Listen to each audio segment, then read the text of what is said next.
When you go to sell a pharmacy, you really want to be aware of the valuation methods that buyers are going to use. The reason is, you may end up pricing it too low or too high. If you look at somebody that's looking at a percent of sales where a multiple of net profit might get you a higher price, you want to be aware of that from the start. So what we'll do is, first thing we'll do is do a valuation of your store, figure out what the best type of buyer is and the best valuation method will be, and set your price accordingly. One of the common issues I talk about with owners is the situation with their leased space. A lot of sellers think that they want to sell at the end of their lease, but that can be a dangerous position. Chains will often want, a 12 to 24 month protection on a lease. Independents, you can't, disclose that too soon because you don't want them to work directly with the landlord or try to circumvent that process and take the space from you. So we work with sellers all the time to work with the situation with their particular lease with the landlord and make sure that the seller is protected at all times, whether selling to an independent or a chain. What you really want to be aware of when you go to sell your pharmacy is protect your volume. Some owners are near retirement and they think, they can kind of take their foot off the gas a little bit and the volume dips, and that can drastically affect your purchase price. So you really want to run business as usual and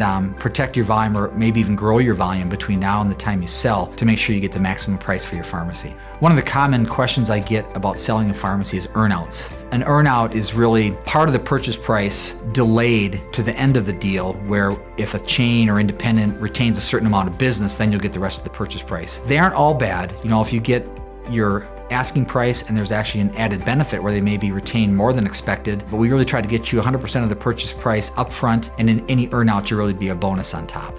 Part of my job as a licensed broker is really to protect you from buyers devaluing your store.